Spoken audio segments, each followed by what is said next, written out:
Yeah!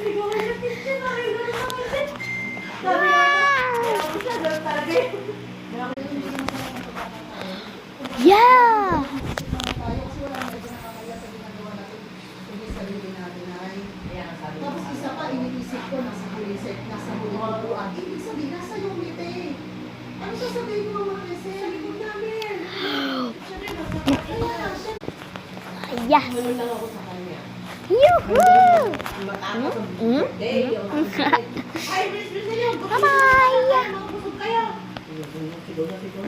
Oh no! Like so much! Bye!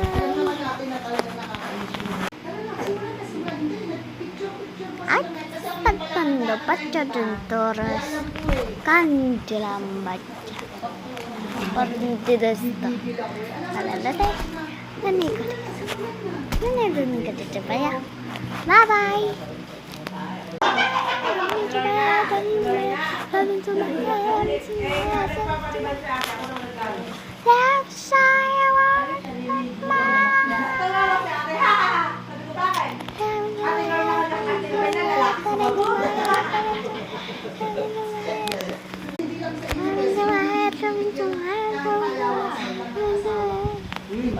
Wow! Wala siyang narinig sa akin, hindi ako nag-demand, di ba? Wala siyang narinig.